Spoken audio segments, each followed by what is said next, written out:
Dimanche 20 février 2022, mesdames et messieurs, bienvenue dans Viva Événement. Bonsoir à tous. Dans les actualités de ce jour, parlons pour commencer de la situation et l'évolution du cyclone Emnati. Justement, ce cyclone Emnati est maintenant classé cyclone tropical intense selon les informations émanant du service de la météorologie vers 16 h aujourd'hui.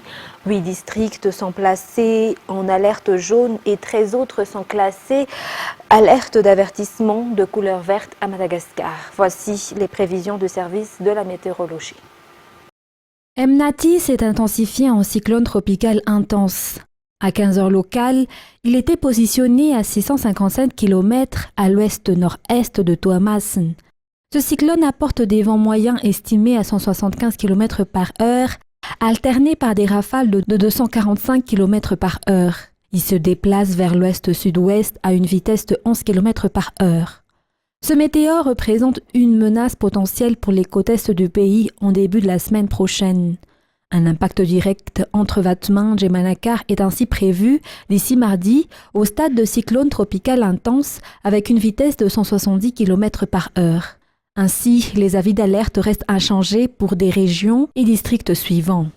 Alerte jaune de menace pour les districts de Prikaville, Vatmanj, Mahanour, Antanambao Manamputs, Marulamp, Vadva, Fidvnan et Antimotsnanan. Alerte verte d'avertissement pour les districts et régions d'Analandsrouf, Thomasna 1 et 2, Alochamangour, Anzozurbe, Manzakanjin, Antananarivo-Varajan, Anjamas, Vaknakarach, Amormani, Matsachambon, Yurumbe et Anossi.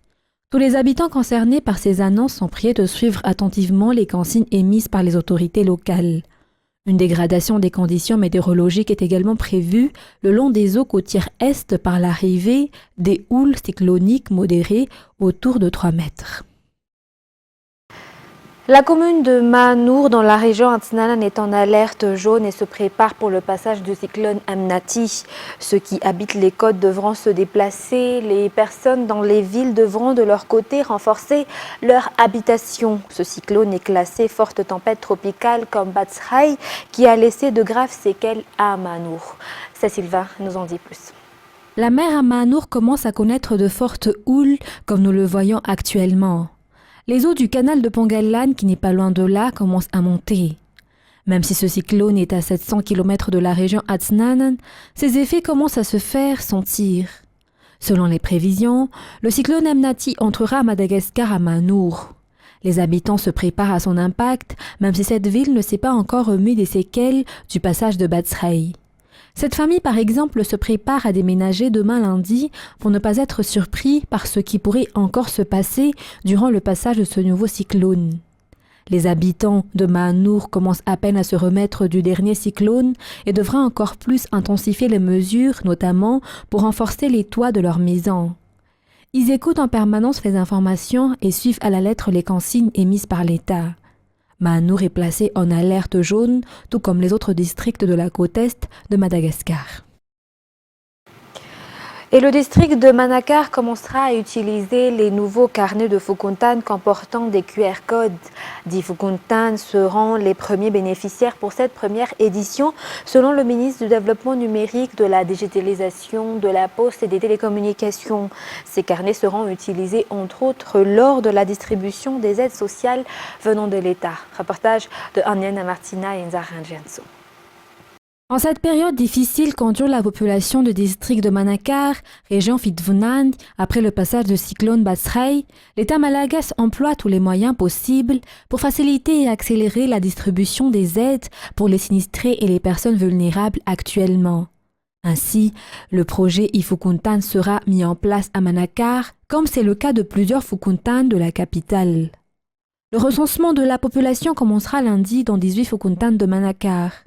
Les techniciens du ministère de la Poste se chargeront du recensement. Selon le ministre, ce carnet servira à enregistrer et lister les sinistrés afin de pouvoir connaître leur nombre pour la distribution des aides. Le but est de promouvoir la digitalisation également et de faciliter la traçabilité des habitants à travers le scan du QR code inscrit sur ce carnet. Pour permettre la distribution du pack vaccins, aide venant de l'État, le ministère a utilisé le pass Fokontany pour la ville de Manakar. Toujours dans ce cadre d'aide aux sinistrés, le secrétariat d'État en charge de la gendarmerie nationale et le ministre coach de la région Analandrouf, selon les consignes du président de la République, selon lesquelles chaque département ministériel devra être sur terrain pour être au chevet des sinistrés des dernières intempéries. Le général Serge Gelé a distribué hier les aides venant de l'État pour les sinistrés et les personnes vulnérables à Fénérivest, Sonera, Nivung et Mahab. Reportage de Merveille Sphérène. Les pêcheurs ne peuvent pas exercer leur activité en période de cyclone. Durant cette mission effectuée par le secrétaire d'État en charge de la gendarmerie nationale dans la région Analandrouf, les pêcheurs ont reçu leur part d'aide venant de l'État. 85 pêcheurs ont bénéficié de ces aides à Sonera Nivung.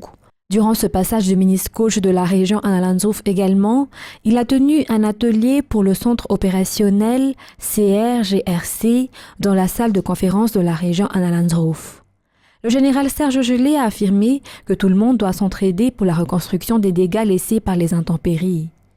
Dans l'urgence, les écoles et les hôpitaux sont les priorités. La demande des matériels à l'État devra également être faite si les moyens locaux manquent.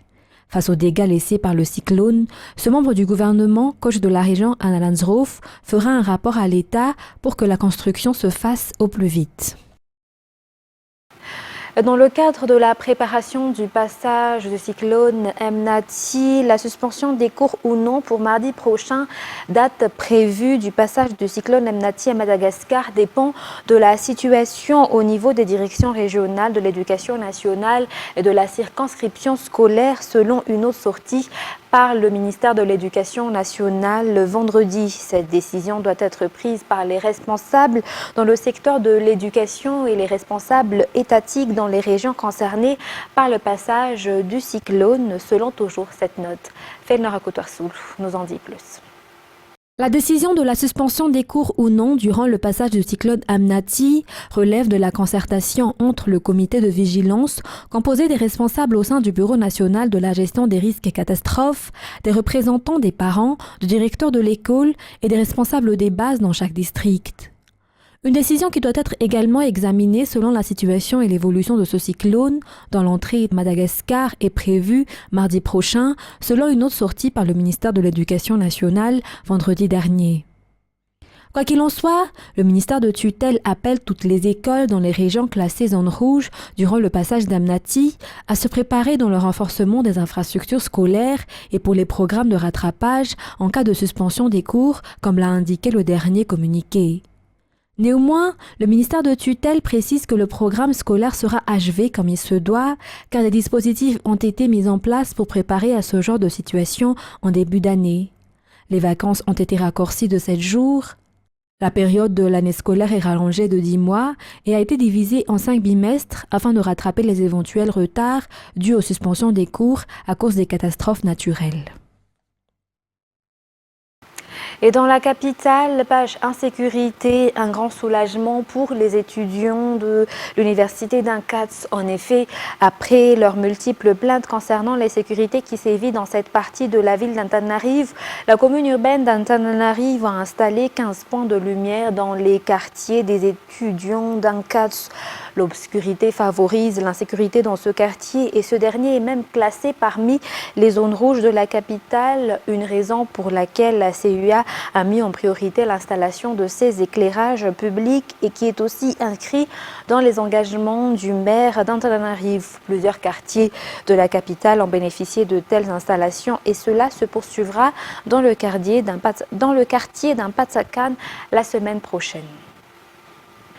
Dans les actualités internationales de ce soir, Emmanuel Macron et Vladimir Poutine s'est entretenu aujourd'hui par téléphone sur le dossier ukrainien. L'Élysée assure que ces discussions représentent les derniers efforts possibles et nécessaires pour éviter un conflit majeur en Ukraine. France 24.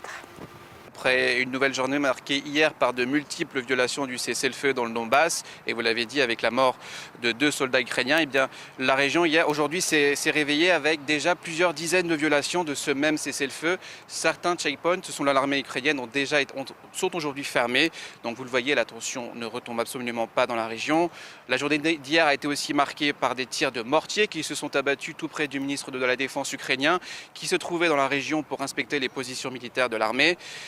Encore une fois, vous l'avez dit, les deux camps s'accusent mutuellement d'être les responsables de ces multiples bombardements. Les deux camps, donc d'un côté les Ukrainiens, de l'autre côté les séparatistes pro-russes. Et entre les deux, eh bien, il y a ces civils, ces centaines, ces milliers, ces dizaines de milliers de civils qui n'ont pas eu d'autre choix pour beaucoup que de partir précipitamment. Beaucoup vers la Russie, vous l'avez dit. Les hommes âgés entre 18 et 55 ans, eux, ont été appelés par les leaders séparatistes à prendre les armes. L'agenda diplomatique va être marqué par un échange téléphonique entre Emmanuel Macron et Vladimir Poutine, dans ce qui ressemble un petit peu à une discussion de la dernière chance. La France, pour l'instant, s'était jusqu'à présent montrée plus mesurée dans ses déclarations vis-à-vis de la situation en Ukraine, plus mesurée notamment par rapport aux déclarations des États-Unis. La France hier a changé de discours, notamment en conseillant à ses ressortissants français qui sont dans l'est de l'Ukraine de quitter la région le plus vite possible. Paris demande aussi aux Français en général de ne pas se rendre dans le pays, sauf en cas de motif impérieux. Si l'échange de tout à l'heure entre Vladimir Poutine et Emmanuel Macron ne devait déboucher sur aucune avancée, eh bien le chef de l'État l'a dit encore une fois, il se dit prêt à retourner à Moscou pour tenter encore une nouvelle fois de trouver ou de convaincre Vladimir Poutine d'amorcer une désescalade. Le plus difficile pour la majorité des chefs, pour tous les chefs d'État occidentaux dans cette situation, eh bien c'est que personne ne sait vraiment ce que veut faire Vladimir Poutine. Et pour les Américains, les Américains pensent que Vladimir Poutine envahira l'Ukraine. Les Européens se disent plus mesurés. La seule certitude, c'est que Volodymyr Zelensky effectivement a demandé à rencontrer son homologue russe. À cette demande, le Kremlin n'a pas donné suite. Au moins 170 personnes ont été arrêtées hier, une cinquantaine de véhicules remorqués pour dégager le centre d'Ottawa, théâtre d'une mobilisation inédite contre les restrictions sanitaires au Canada. France 24 toujours. La consigne est claire, faire en sorte qu'il ne reste plus aucun manifestant dans le centre d'Ottawa. La police a donné mercredi aux participants à ce mouvement de contestation un ultimatum, rentrer chez eux ou être arrêtés. Et ils sont encore nombreux à ne pas avoir choisi la première option. Just segregated the whole area here. We come from the east, we've come this way, and they've segregated us, and they're going to try pushing us all out. The main camp is over there has been seized now. We no longer in possession of that. But what they don't understand is these truckers open the doors for us. We can only ride on their heroism so long. The trucks don't need to be there for us to be here. If you believe in what we're fighting here for, freedom, then you need to come here as individuals. You don't need trucks. You just need to come here and have your voice heard. La police a arrêté plus de 40 personnes samedi. Les autorités affirment que leur travail n'est toujours pas terminé. We are in this until it is over. And that's why I implore all the protesters who remain there, go home. This occupation is now over. We will continue with our mission until it is complete. En 3 semaines, ce mouvement de contestation s'est élargi jusqu'à inclure de nombreux citoyens anti-restrictions sanitaires. Une situation qui a poussé le Premier ministre canadien à invoquer la loi sur les mesures d'urgence. Ce texte donne plus de pouvoir aux forces de l'ordre pour réprimer les manifestations. La décision de Justin Trudeau a divisé le Parlement, qui doit voter lundi pour ou contre l'utilisation de cette disposition. 3 mois après la restitution par la France au Bénin, 26 œuvres sont exposées pour la première fois au sein du palais présidentiel de Cotonou. Ces trésors avaient été pillés en 1892 par les troupes coloniales françaises dans le palais d'Abomey, capitale du royaume de Dahomey. France 24. 129 années d'exil, 2 ans de négociations avec Paris. Et 3 mois après leur restitution au Bénin par la France, les 26 œuvres du royaume d'Abomey sont enfin exposées au palais présidentiel de Cotonou. À la veille de l'ouverture au public, le chef de l'État béninois, qui avait fait de cette restitution une priorité dès son élection en 2016, présente les œuvres aux descendants de dignitaires des anciens royaumes du Bénin. On peut convenir de leur laisser certaines choses. Et quand on ira dans leur musée, on verra « Ah, telle chose, c'est pour le Bénin ». C'est une façon pour le Bénin d'exister dans les musées des autres pays aussi. C'est pour ça que nous ne demandons pas à avoir tout. Nous voulons que ce qui nous appartient marque également les autres parties du monde, les autres musées, mais que l'essentiel soit pour nous d'abord. Comme ces trésors pillés en 1892 par les troupes coloniales françaises dans le palais d'Abomey, au centre du Bénin, le pays veut continuer à récupérer d'autres œuvres. Message reçu par la ministre française de la Culture, présente à l'inauguration. Pour Roselyne Bachelot, la France doit, comme l'a souhaité Emmanuel Macron, jouer son rôle dans la réappropriation par les Africains de leur patrimoine. C'est la volonté d'écrire une histoire, une autre histoire, de faire une recréation à partir de ce patrimoine mémoriel, historique et esthétique. Et nous voyons des artistes béninois absolument remarquables. 34 artistes contemporains sont effectivement exposés aux côtés des œuvres restituées afin d'illustrer la continuité de la richesse culturelle béninoise. En France, une loi cadre pour faciliter les restitutions devrait s'ajouter à la loi de décembre 2020 qui a permis le retour d'œuvres au Bénin et au Sénégal. Mesdames et messieurs, c'est la fin de ce journal. Merci de votre attention. Très bonne continuation sur notre chaîne et n'oubliez pas votre premier film de ce soir. Très bonne soirée à tous. Au revoir.